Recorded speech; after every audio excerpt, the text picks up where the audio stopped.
SK 하이닉스의 이 부지는 지금 보시면 협력업체 부지 22만 평가량 떼주고, 그 다음에 준주거 이주자택지 라인들 떼주고요. 오롯이 본인들이 쓸 수 있는 부지는 70만 평가량 밖에 되지 않기 때문에 이제 문제가 뭐냐면, 삼성반도체 같은 경우는 1기 라인 질 때 이런 현장 사무실이나 이런 걸 내부에 다 해줬어요. 이런 돌이 나오지 않았었거든요. 그리고 거기는 진짜 오롯이 이 위쪽 서쪽 전체 부지가 다 삼성 부지였기 때문에 얼마든지 주차할 수 있게 해줬습니다. 그럼에도 불구하고 난리가 나서 당진이라든지 안성의 공도라든지 천안의 성안에서 출퇴근을 했는데, 삼성반도체요. 이 주변은 지금 절대적으로 도로 여건, 그리고 건축물이 원룸이라든지 이런 주거시설이 들어오기가 너무 힘들고요. 그리고 4m 이상 도로 확보된 데가 없어요. 거기에다가 지금 2팹을 이쪽에 이제 시작하게 된다고 하면 나중에 요 3팹 4팹짜리에 차를 댈 수 있게 해주고, 주차도 할 수 있게 해주고, 이런 현장 사무실도 컨테이너로 놔주고 해서 배려를 해줄 수 있어야 되는데, 여기는 그럴 수가 없습니다. 왜냐면 지금도 돌을 깨고 있지만 이게 건축을 하려면 밑을 더 파야 되거든요. 그러면 이거 돌 캐는 기간이 얼마가 될지 모르겠지만, 이 돌을 깨서 밖으로 분출하는 최소 2년에서 한 4년 정도의 기간 동안은 이곳에 또 주차를 할 수가 없어요. 자, 삼성반도체 한번 보여드릴게요. 고덕 신도시에 제가 지금 살고 있는데요. 지금 고덕은 48층 아파트 빼고 나머지는 거의 24층, 하나 두 개의 아파트들 빼고는 거의 다 고도 제한이 있기 때문에 24층인데, 여기 보시면 1기 라인은 되게 조그맸어요. 1기 라인 규모는 SK 하이닉스 1기 팹의 4분의 1 정도밖에 되지 않는 규모였고요. 2기, 3기를 지면서 여기 있던 그 근로 현장 사무실이나 이런 것들 다 밖으로 나가 해서 또 한 번의 대란이 일어났었거든요. 마찬가지로 원산면도 앞으로 3년에서 한 6년 차 때 아주 큰 대란이 한번 또 일어날 것 같습니다.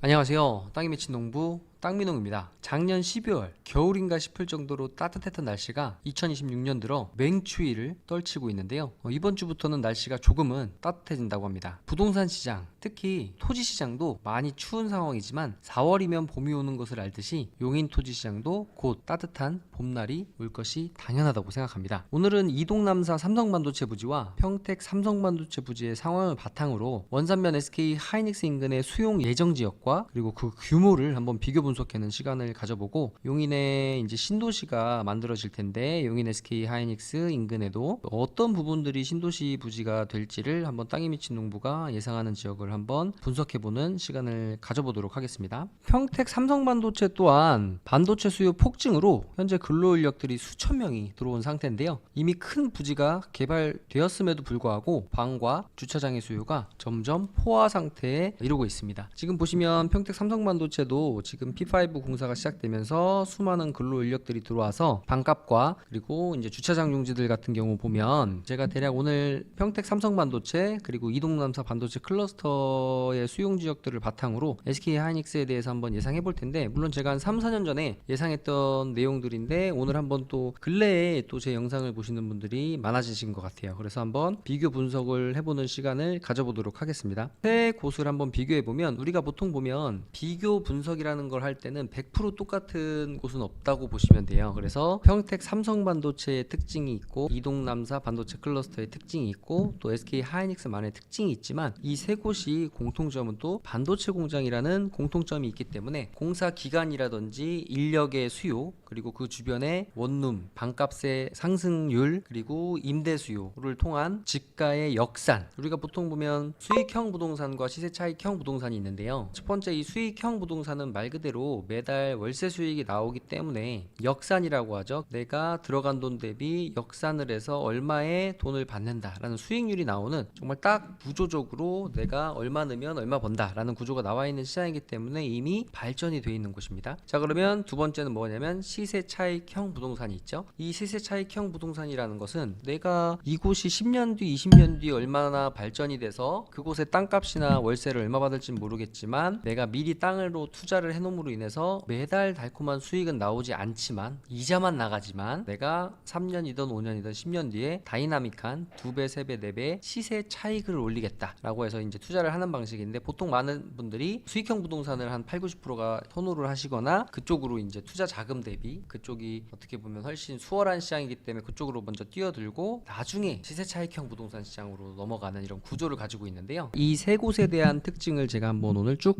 분석을 해보고 다양한 이야기도 중간중간에 제가 한번 해보도록 하겠습니다. 이제 이동남사 저번 시간에 이어서 제가 45번 국도에 대해서 말씀드린다고 했는데, 이 45번 국도에 대한 내용은 보시면 이렇게 용인에서부터 안성의 장서 교차로까지 이 구간이 8차선이 되는 공사 라인인데, 제가 다양한 자료는 이 옆쪽에 첨부해 드리도록 하겠습니다. 대략 12.5km 정도 되는 구간을 이 8차선으로 확장하는 공간인데, 이렇게 보시면 이제 이동남사 반도체 클러스터, 제가 이렇게 지도를 여러 가지 사용해 볼게요. 지금 보시면 기존에 우리가 이렇게 지도를 봤다면 저는 이제 이렇게 보라고 말씀드리고 싶어요. 우리가 이동남사 반도체 클러스터 서쪽을 이제 기존의 토지를 갖고 있다면 모르겠지만 새로 이 서쪽 라인을 땅을 사시는 거는 쉽지 않을 거예요. 그래서 이제 우리는 어떻게 관심을 가져야 된다? 이렇게 경부고속도로의 서측편은 일단 우린 제외하는 겁니다. 그래서 이 라인들을 많이 보시는데, 중요한 도로 중에 하나인 이 84번 국지도, 84번 국지도가 향후에는 이 318번 도로랑 연결되기 때문에 굉장히 중요한 가로고속도로라고 말씀드렸고, 바로 이제 또 동탄에서 이어지는 이제 화성과 용인시의 이제 민감한 부분이기도 할 텐데, 이제 용인시에서는 이 서쪽 화성으로 많은 인구들이 유출이 안 됐으면 좋겠고 한 부분들이 있을 거예요. 그리고 화성시는 용인시의 이 많은 인부들이나 이런 향후에 정직원 수요를 가져가고 싶고, 그래서 이 82번 도로도 이제 확장 계획들이 대략은 나와 있는데 구체적인 토지 보상이나 이런 것들은 아직 진행이 안 됐고요. 이 84번 국지도는 벌써 공사를 시작하고 있습니다. 벌써 한 15년 전부터 거의 20년 가까이 계획되고 추진되다가 변경되기도 하고 하면서 지금은 공사가 굉장히 많이 진행돼서 이제 교량이 올라왔고, 위성으로 봐도 벌써 공사 현장이 뚜렷하게 보이죠. 그래서 향후에 이 이동남사 반도체 클러스터 같은 경우는 여기도 이제 도로 상황이 심각해요. 보시면 SK하이닉스 같은 경우는 요 가로도로인 318번 도로, 세로도로인 57번 도로, 그리고 17번 국도로 연결되는 보계원삼로 라인까지 해서 그래도 접근하는 도로망이 2차선이라 교통이 심각하겠지만 꽤 있는데, 이동남사 반도체 클러스터는 45번 국도 관통하는 이 도로를 제외한 좌우측에 들어가는 도로가 없습니다. 지금 요거 보시면 요거는 이제 역에 대한 계획이기 때문에 이거는 신경 안 쓰셔도 되고요. 지금 보면 이렇게 깊게 들어가 보면 이쪽으로 가로로 연결되는 도로가 하나 생겨요. 이게 보면 남사지구라고 해서 한숨이 나온다고 했던 한숲시티 아파트가 있는 곳인데, 다음 지도로 가보면 이 라인으로 이제 가로도로가 생긴다고 보시면 돼요. 그렇기 때문에 이 한숲시티가 굉장히 많이 각광을 받고 있고, 이곳이 이제 향후에 계속 주목받는, 많이 언급되는 아파트가 될 것 같아요. 동탄에 있는 아파트보다요. 그래서 이 라인들로 굉장히 중요하기 때문에 이 가로로 이어지는 도로는 우측으로는 산맥이라 거의 없고요. 그리고 이 도로밖에 없다. 그러면 이 세로 라인인 이 321번 도로 라인이 또 굉장히 중요할 수밖에 없다라는, 321번 도로로 또 중요한 이게 축이 되는 도로, 세로 도로가 될 수밖에 없다라는 이제 말씀드리고요. 이제 본론으로 다시 돌아가서 이 평택 삼성반도체와 이동남사 반도체를 빗대어서 제가 이 SK하이닉스 주변이 조금 더 땅 따먹기 이제 수용이 될 수밖에 없다라는 이제 말씀을 드리려고 하는데, 지금 제가 대략 체크해 놓은 거 이렇게 보시면 평택 삼성반도체는 120만 평이 오롯이 삼성이 쓰는 부지였고요. 지금 이동남사 반도체 클러스터 같은 경우는 220만 평이 넘는 규모, 그리고 특히나 여기는 반도체 소부장 특화단지, 이주자택지, 그리고 거기에 수용되는 협력업체들의 협력업체 부지, 그리고 신도시까지 한 방에 다 받았습니다. 근데 지금 보시면 이 SK하이닉스 같은 경우는 전체 126만 평이라고는 하지만 126만 평 중에 실제 반도체 팹 부지는 70만 평가량 밖에 되지 않아요. 그렇다면 SK하이닉스의 이 부지는 지금 보시면 협력업체 부지 22만 평가량 떼주고, 그 다음에 준주거 이주자택지 라인들 떼주고요. 오롯이 본인들이 쓸 수 있는 부지는 70만 평가량 밖에 되지 않기 때문에 이제 문제가 뭐냐면, 삼성반도체 같은 경우는 1기 라인 질 때 이런 현장 사무실이나 이런 걸 내부에 다 해줬어요. 이런 돌이 나오지 않았었거든요. 그리고 거기는 진짜 오롯이 위쪽 서쪽 전체 부지가 다 삼성 부지였기 때문에 얼마든지 주차할 수 있게 해줬습니다. 그럼에도 불구하고 난리가 나서 당진이라든지 안성의 공도라든지 천안의 성안에서 출퇴근을 했는데, 삼성반도체요. 이 주변은 지금 절대적으로 도로 여건, 그리고 건축물이 원룸이라든지 이런 주거시설이 들어오기가 너무 힘들고요. 그리고 4m 이상 도로 확보된 데가 없어요. 거기에다가 지금 2팹을 이쪽에 이제 시작하게 된다고 하면 나중에 요 3팹, 4팹짜리에 차를 댈 수 있게 해주고 주차도 할 수 있게 해주고 이런 현장 사무실도 컨테이너로 놔주고 해서 배려를 해줄 수 있어야 되는데, 여기는 그럴 수가 없습니다. 왜냐면 지금도 돌을 깨고 있지만 이게 건축을 하려면 밑을 더 파야 되거든요. 그러면 이거 돌 캐는 기간이 얼마가 될지 모르겠지만 이 돌을 깨서 밖으로 분출하는 최소 2년에서 한 4년 정도의 기간 동안은 이곳에 또 주차를 할 수가 없어요. 자, 삼성반도체 한번 보여드릴게요. 고덕 신도시에 제가 지금 살고 있는데요. 지금 고덕은 48층 아파트 빼고 나머지 나머지는 거의 24층. 하나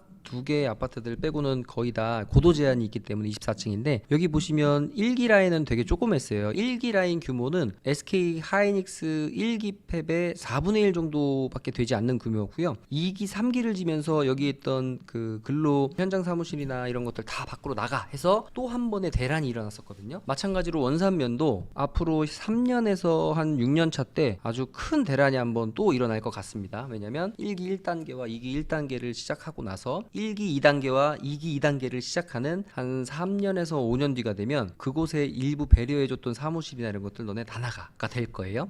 자, 보시면 이렇게 삼성 3기 라인의 사무동, 이제 여기도 4기 라인의 사무동이 향후에 만들어지겠죠. 그러면 이 120만 평의 부지를 삼성이 오롯이 다 썼기 때문에, 그리고 토목공사 할 필요도 거의 없었기 때문에 1기와 2기, 3기를 지면서 나머지 구간에 또 주차할 수 있는 공간들을 굉장히 많이 뒀었거든요. 지금 이렇게 아래쪽 보시면 이제 방충리라든지 지젤 라인들 주차할 수 있는 공간들이 지금 보면 빽빽하게, 이렇게 보시면 요 아래쪽 같은 경우 벌써 이런 국유지 같은 데는 막 서로 이렇게 막 3열, 4열, 5열로 주차를 해놨습니다. 그리고 나머지들은 이제 주차 비용을 내면서도 주차를 하고 있고요. 보시면 이렇게 오롯이 120만 평을 다 썼던 삼성과, 그리고 이동남사 반도체 클러스터도 뭐냐면 주변에 긁어낼 게 별로 없어요. 지금 보시면 삼성 같은 경우는 이 왼쪽 편에 아직 고덕 신도시가 1단계, 2단계, 3단계로 지금 개발이 되고 있는데 이제 3단계 개발하고 있거든요. 그래서 보시면 요 오른쪽 공터에 이렇게 또 삼성에 관련된 사람들 주차할 수 있는, 이렇게 지금 이게 300m 상공에서 떠서 봐서 그렇지 이거 굉장히 큰 부지거든요. 여기가 지금 어디냐면, 그래서 우리가 공통점과 차이점을 잘 알아야 되는데, 이제 평택하고 자꾸 비교하면서 이 신도시까지 들어온 걸 빗대서 뭐 상가가 다 망했네 이러시는데, 원산면 같은 경우는 상가 부지가 너무 적습니다. 그렇기 때문에 준주거나 다른 상업시설이나 이택지 들어와도 턱없이 부족하기 때문에 그곳의 상권과 이 고덕 신도시 상권을 그곳에 빗대면 안 된다라는 말씀드리고요. 지금 보시면 요 삼성반도체 120만 평 옆에 이 부지예요. 이 부지 중에 요거 위성상으로도 보이네요. 지금 요거 재보면 대략 이런 부지들도 충분히 주차할 수 있는 부지들을 많이 만들어줬거든요. 이거 지금 24만 제곱미터니까요. 24만 제곱미터면은 지금 7,000평 정도 되는 겁니다. 지금 이 7,000평 가량의 이 부지에 또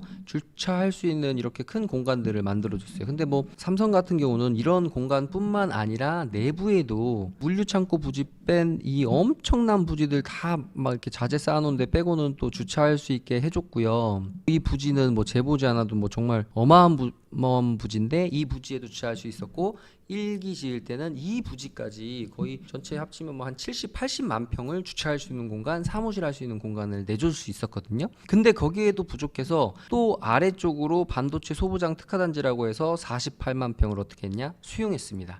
지금 보시면 거의 광활한 진흥구역 위주로 수용을 했죠. 자, 그럼 이동남사로 가볼게요. 자, 이동남사 반도체 클러스터 어떻죠? 이렇게 보시면 좌우측에 요 산이 있지만 일부만 깎아내면 되고, 왼쪽도 한숲시티로 넘어가는 이 라인들 그냥 구릉지라고 보면 됩니다. 그리고 나머지는 다 평지고 진흥구역을 다 수용했죠. 그래서 여기는 더 이상의 추가 수용이 필요 없어요.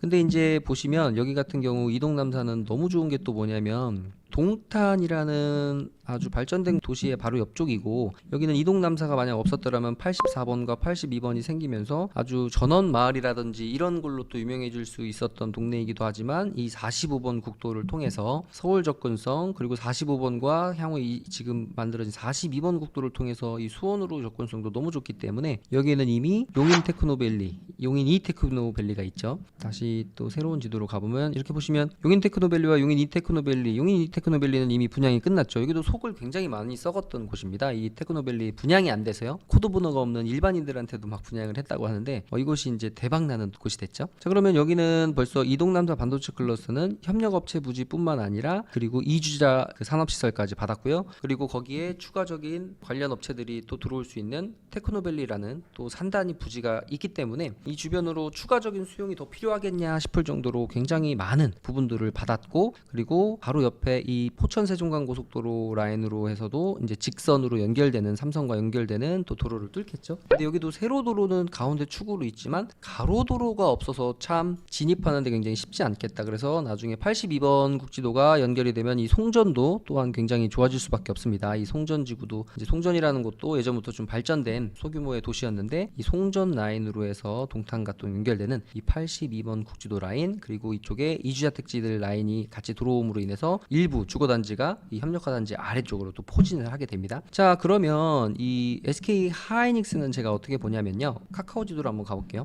또 땅 따먹기가 들어갈 수밖에 없습니다. 본인들이 쓸 수 있는 반도체 부지는 70만 평이 고작이고요, 협력업체 부지 또한 20만 평이 고작이고, 주변에 산단 부지가 지금 만들어진 것이 없기 때문에 너무나도 당연하게 이 131 일반 산업단지, 2 일반 산업단지와 오른쪽으로 아마 3 산업단지가 당연히 생길 수밖에 없고, 나머지 아래쪽도 당연히 협력업체 부지들로 아니면 그냥 일반 산단으로 수용될 수밖에 없다라는 제 개인적인 일단 생각을 하고요. 그리고 나서 추가적으로 수용될 수밖에 없는 부지들은 이 광활한 농업진흥구역들이겠죠. 이걸 보통 도로나 하천 기준으로 자르는데, 이 중릉 1리 마을회관 쪽으로 자를지 아니면 이걸 전체 뭉뚱그려서 이 라인을 한 바퀴 돌려서 다 수용할지 모르겠지만, 워낙 부지가 적고 협력업체 부지도 적기 때문에 이쪽 가운데 지금 이 계획관리 지역과 SK 하이닉스 지역에 요 맞닿아 있는 이 318번 도로 아래쪽과 이 57번 도로 우측편은 전부 향후에는 수용될 수밖에 없지 않을까. 근데 이제 수용가가 그럼 또 관건일 텐데, 지금 이동남사 반도체 클러스터 같은 경우는 국가산업단지로 이제 들어가면서 LH에서 토지 보상을 화끈하게 해줬다고 해요. 농업진흥구역은 거의 120에서 130만 원대 해줬고, 근데 그게 이제 도로에 붙어 있냐 아니냐는 크게 차이가 없었다고 해요. 그래서 한 120~30만 원대 이제 수용이 됐고요. 요 라인들은 과연 어떻게, 언제, 어느 시점에 얼마에 수용될까라는 의문도 있지만, 제 개인적인 생각으로는 이 라인들은 수용될 수밖에 없고, 일부 야광마을 쪽 라인 같은 경우는 벌써 이미 수용된 거나 다름이 없다.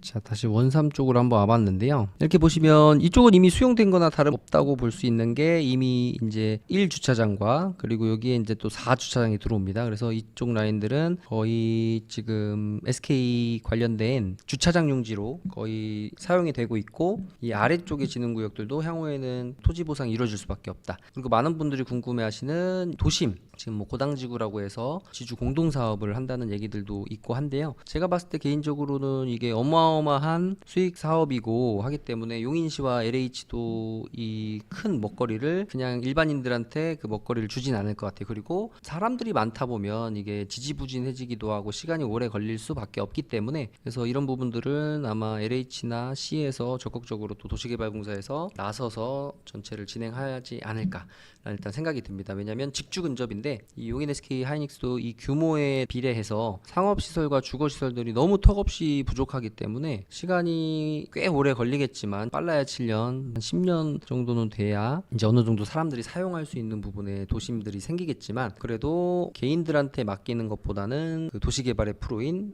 이런 LH들이 들어올 수밖에 없지 않나 라는 말씀드리면서 오늘 영상을 여기서 마치도록 하겠습니다. 저는 땅이 미친 농부 땅민홍이었습니다. 감사합니다.